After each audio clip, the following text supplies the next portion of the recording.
Hello friends, आपका स्वागत है अनस टेक्निकल गुरु चैनल में। तो फ्रेंड्स, आज हमारे पास ये LG CRT टीवी बनने आई है। तो चलिए मैं इसकी प्रॉब्लम आपको दिखा देता हूँ। तो देखिए, हमने इसमें पावर सप्लाई दे देते हैं। तो सीरीज में देख लीजिए आप, सीरीज एकदम तेज़ जल के फिर धीरे हो जाती है और इसके अंदर से फ्रेंड्स सरसर की आवाज़ आती है। देखिए, मैं आपको एक बार आवाज़ भी सुना देता हूँ। इसके अंदर से किरकिर किरकिर की आवाज़ आ रही है। तो चलिए इसे ओपन करके देखते हैं कि इसमें प्रॉब्लम क्या है। तो फ्रेंड्स, इसका पैनल देख के लग रहा है कि इसमें चाइना किट लगी होगी, पर हम एक बार ओपन करके देखेंगे और इसे प्रॉब्लम सॉल्व करेंगे, ठीक है। तो फ्रेंड्स, हमने इसको ओपन कर लिया। देखिए, तो इसमें बहुत अभी डस्ट है, तो इसे हम साफ़ कर लेते हैं पहले, पूरी जो धूल लगी हुई इसमें डस्ट को, ठीक है। तो फ्रेंड्स, हमने इसके धूल डस्ट को साफ़ कर लिया। चलिए अब इसके कनेक्टर को निकालते हैं और एक बार टीवी को ऑन करके देखते हैं कि इसमें प्रॉब्लम कहाँ पर है, ठीक है। तो इस पिक्चर ट्यूब की अर्थिंग को भी निकाल देते हैं बाहर और अब इसे पावर सप्लाई देके ऑन करके देखते हैं, ठीक है। तो देखिए, इसमें ऑन तो कर दिया है, सीरीज भी ग्लो हो रही है और किरकिर की आवाज़ आ रही है इसमें, ठीक है। तो चलिए मल्टीमीटर से चेक करेंगे कि कौन सा कंपोनेंट्स ख़राब है। और एक फ्रेंड ज़रूरी बात देख लीजिए, मैं आपको जूम करके दिखा देता हूँ कि आपको सबसे पहले फ्रेंड्स यहाँ पे देख लेना है कि अगर कोई पार्ट्स ऊपर से कोई ख़राब तो नहीं है। तो फ्रेंड्स, इसमें सबसे पहले हम पावर सप्लाई देके देखेंगे कि बेसिक वोल्टेज कोई बन रहा है या नहीं, ठीक है। तो चलिए, हमने पावर सप्लाई दे दिया है और देखिए मल्टीमीटर में आप सबसे पहले हम 110 वोल्ट की सप्लाई चेक करेंगे। तो देखिए, यहाँ पे 56-57 वोल्ट के करीब बन रहा है और वर्टिकल का वोल्टेज बन रहा है फ्रेंड्स 16-18, ठीक है। तो देखिए, यहाँ सप्लाई कम क्यों बन रही, क्योंकि आगे कोई पार्ट्स ख़राब हो सकता है या कहीं शॉर्टिंग होगी, इसलिए। तो हम देखिए 110 वोल्ट के पास एक रजिस्टेंस लगे रहता है। आगे देखिए, यहाँ पे 2 रजिस्टेंस लगे हुए हैं। तो इन दोनों रजिस्टेंसों को हम ओपन करके यहाँ पे सप्लाई देखेंगे कि सप्लाई 110 वोल्ट बनती है या नहीं, ठीक है। तो चलिए हम सोल्डरिंग आयरन की मदद से इन दोनों रजिस्टेंस को बाहर निकाल लेते हैं, क्योंकि फ्रेंड्स आगे कोई शॉर्टिंग होगी तो हमें पता चल जाएगा इससे। हर टीवी में फ्रेंड्स यहाँ पे एक रजिस्टेंस लगे रहता है, चाहे वो कोई सी भी कंपनी की हो, आपको ये बात ध्यान रखना पड़ेगा। तो फ्रेंड्स, हमने यहाँ पे रजिस्टेंस निकाल दिया है, ओपन कर दिया है और अब सप्लाई देखते हैं, ठीक है। तो देखिए, आप मल्टीमीटर में 117 वोल्ट की सप्लाई बन रही है, यानी 110 वोल्ट के लगभग है। तो ये वोल्टेज सही है। वर्टिकल का भी चेक कर लेते हैं, तो ये भी वोल्टेज सही आ रहा है फ्रेंड्स। और उसके बाद देखिए, ये जो मेन आईसी के लिए वोल्टेज जाता है 9 से 10 वोल्ट की सप्लाई, यहाँ 12 वोल्ट की सप्लाई रहती है। तो इसके पूरे वोल्टेज प्रॉपरली बनने लगे, इसका मतलब फ्रेंड्स आगे कहीं पर शॉर्टिंग है, ठीक है। तो पावर सप्लाई ऑफ़ करते हैं और उसके बाद मल्टीमीटर को कंटिन्यूटी मोड पे लगा के ये आउटपुट ट्रांजिस्टर को चेक करेंगे।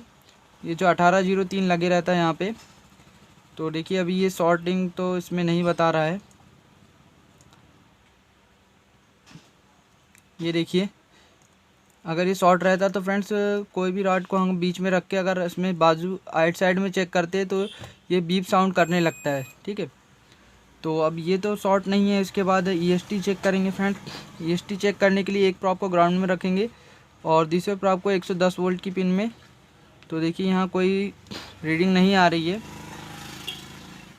और एक बार और फ्रेंड्स, इसमें देख लीजिए, हम यहाँ पे जो योक कॉइल में जो वायर लगे रहता है, देखिए रेड कलर का, इसे ओपन करके यहाँ पे रेजिस्टेंस को लगा के वापस फिर सप्लाई देके चेक करेंगे, क्योंकि कई बार क्या होता है फ्रेंड कि योक कॉइल ख़राब हो जाती है, इस कारण भी वोल्टेज ड्रॉप होते हैं।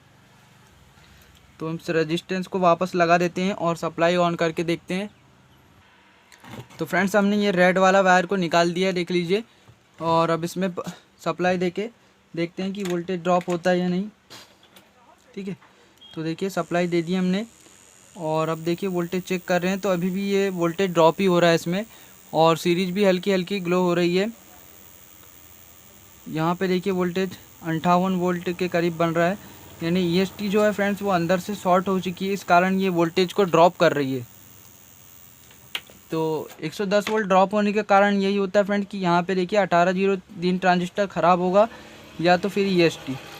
और एक बार PF को भी चेक कर लेते हैं हम। तो मल्टीमीटर को कंटिन्यूटी मोड पे लगा के यहाँ पे देख लीजिए, ये 2 PF लगे रहते हैं, एक 1600 वोल्ट का और एक 400 वोल्ट का। तो ये PF भी सही है फ्रेंड्स। और यहाँ 180 वोल्ट का डायोड भी चेक कर लेते हैं। तो ये डायोड भी सही है। तो आउटपुट में फ्रेंड 3 कंपोनेंट्स ख़राब होने के कारण प्रॉब्लम आती है, EST, PF या फिर देखिए ये आउटपुट ट्रांजिस्टर। तो EST इसमें बिल्कुल नहीं बन रही है। तो इसमें EST कौन सी नंबर की लगी, देखिए 1010 है, ठीक है। तो ये चाइना PCB है। चाइना PCB में ज़्यादातर 1010 से 4014 के ही लगी रहती है, ठीक है फ्रेंड्स। तो इसकी हम EST को बाहर निकालेंगे और इसमें न्यू EST लगा के इसमें ऑन करके देखेंगे, क्योंकि ये प्रॉब्लम EST से ही आ रही है। तो फ्रेंड्स हम EST को निकालते हैं। तो उसके लिए मैं ब्रश ले रहा हूँ, या आपके पास ये सोल्डरिंग वायर होगा तो ये ले सकते हैं, या फिर डिसोल्डरिंग एक पंप आता है वो भी ले सकते हैं। तो फ्रेंड्स मैं ब्रश का ही इस्तेमाल ज़्यादातर करता हूँ, तो ब्रश से क्योंकि जल्दी साफ़ हो जाता है, ठीक है। तो हम EST को निकाल लेते हैं फ्रेंड्स, फिर आपको बताते हैं। तो फ्रेंड्स हमने इसकी EST को निकाल दिया है, ठीक है। तो मैं आपको दिखा देता हूँ। ये देखिए, ये है इसकी पुरानी EST और इसमें हम ये न्यू EST को लगाएंगे, ठीक है। तो फ्रेंड्स किसी भी टीवी में जब 110 वोल्ट ड्रॉप होता है तो आपको सबसे पहले क्या चेक करना चाहिए कि उसमें आउटपुट सेक्शन में क्या ख़राब हो सकता है, ठीक है। तो एक तो फ्रेंड्स EST, कई बार क्या होता है EST बाहर से अच्छी दिखती है फ्रेंड्स, पर अंदर से जो इसकी वाइंडिंग रहती है वो अंदर से शॉर्ट हो जाती है। क्योंकि 110 वोल्ट के लिए सबसे पहले जो है वो EST में ही जाता है। तो ये सबसे महत्वपूर्ण बात ये है कि इस EST के कारण ही ज़्यादातर प्रॉब्लम आती है। और कई बार क्या होता है फ्रेंड, चाइना किट में जैसे हम नई न्यू EST कई बार लगाते हैं तो पिक्चर ट्यूब में कभी कभी चट चट की आवाज़ आने लगती है, स्पार्किंग की। तो क्या ये होता है इसलिए है क्योंकि आपने देखा होगा कभी कभी कोई EST फ्रेंड्स क्या है ज़्यादा करंट बना देती है और कोई EST थोड़ा कम करंट बनाती है।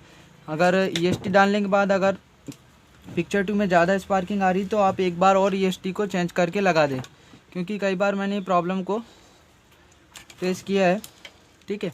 तो मैं इसे लगा देता हूँ फ्रेंड्स, फिर आपको बताता हूँ। हमने इसकी EST को चेंज कर दिया है, ठीक है। तो चलिए एक बार हम इसे पावर सप्लाई देके ऑन करके देखते हैं। तो देखिए हम यहाँ पे पावर दे रहे हैं इसे। तो देखिए अभी EST इसकी ऑन हो चुकी, क्योंकि EST ऑन होती तो उसके साउंड कुछ अलग ही आता है, ये तो आप भी जानते होंगे। तो चलिए मैं स्क्रीन में दिखा देता हूँ आपको। ये देखिए फ्रेंड्स स्क्रीन में भी आ चुका है। तो ये जो प्रॉब्लम थी 110 वोल्ट ड्रॉप होने की, ये EST ख़राब हो चुकी थी, ठीक है। ये अंदर से शॉर्ट हो जाती फ्रेंड्स, इस कारण ये ख़राब होती है। तो फ्रेंड्स ये वीडियो कैसा लगा कमेंट बॉक्स में बताइएगा। वीडियो अच्छा लगा हो तो प्लीज़ लाइक करें और चैनल को सब्सक्राइब करें। मिलते हैं फ्रेंड नेक्स्ट